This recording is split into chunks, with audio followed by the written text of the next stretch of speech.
Dear Matsons, I actually feel like this should say Dear Tara. Okay, so Dear Matsons, I am a full-time working mom, and the mom guilt is real. Anyone?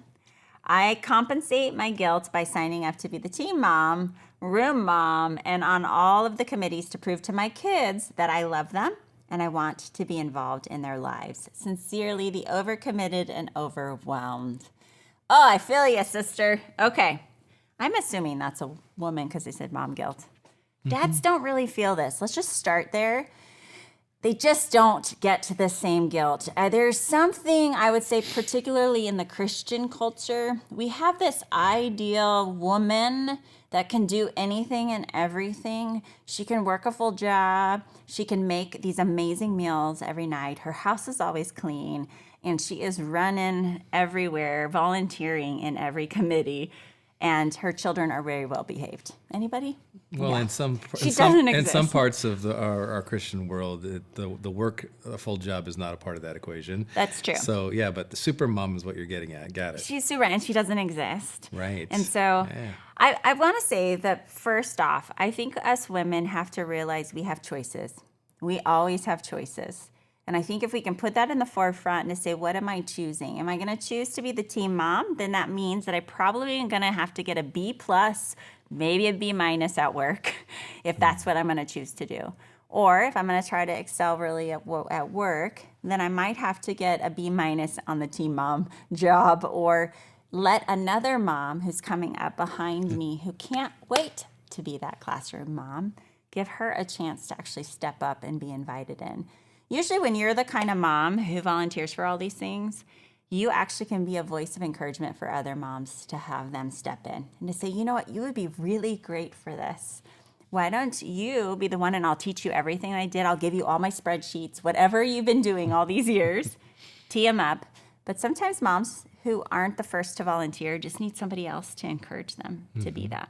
Now, before I keep going, do you have any feedback? Well, I mean, in marriage, it's a partnership. So husbands, in this case, you can be great teammate and a partner by noticing and affirming your significant other, in a sense, to say, now I know that you care so much about giving the best to those you love the most, our kids. And I'm wondering, are you feeling a little overcommitted right now? Do you need some help in that? And maybe the help is listening now, or maybe it gets very practical, which generally guys like to be attacking practical helps. But yeah, that's the right way to frame this, so that you're not alone in that space. You meaning like actually helping with dishes or helping with dinner, because I did overcommit and I'm overwhelmed. So you're saying you're willing as a husband maybe to step in and partner until I can say no to the next season. Yeah, okay. And learning to recognize that maybe it's time to say no again to some things. Yeah, there's certain personalities and wirings that tend to overcommit and say yes. So there's a couple tips, moms. I'm speaking to you specifically. First, before you say yes to any ask, you're going to always get asked. This particular mom gets asked all the time. Yeah. You're going to pause and you're going to say, I love that you asked me. Thanks for thinking of me. But I need to check with my husband, or I need to check on my schedule, and I'm going to get back to you. That gets you out of that immediate pressure and that person's face that you're wanting to please, and you move on. You go, and then you lean into your boundary keepers. Your husband, your kids might even say, no, Mom, you're crabby all the time when you do all these things. So ask them, and even ask a couple of your girlfriends, checking in with them and saying, hey, I'm thinking about being the team mom again. And then they're going to remind you, remember last season and how miserable? And you're going, right. Okay. Then you come back and you say again, thank you for thinking of me. I'm so grateful, but I really can't say yes to this because I said yes to other things. So thank you. And I'm going to be praying for that next person. Or if you need a couple ideas, I'm happy to give you names. But I think you're going to find the right mom for the job. You've heard me say that before.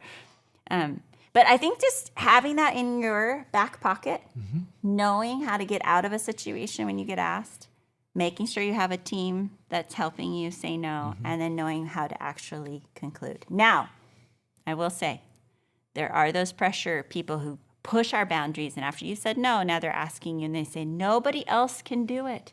We can't find another team mom. You are the best. Now what do I do? Same thing as before. Okay. All right. So the reality is that the pressure, the mom guilt, that's our own voice. It's not anybody else. And I think your kids would say that you're probably an amazing mom. They know you love them. And honestly, when we're stretched so thin, we aren't the best moms that we want to be. So when you're juggling a job outside of the home and trying to volunteer, you're being stretched too thin. So make your choices. And I don't think that we should be the one doing everything. Yeah, talk to the people that matter the most to you. Get real feedback about how your decisions and things you're considering would impact them. And then that's going to give you the confidence to say no when you need to say no, or to say yes when you know you can. I love that. Really good point. Thanks. Well, we are believing deeply, we believe that you are the right mom for the job, and we're here cheering you on. Go say some no's. Lots of no's.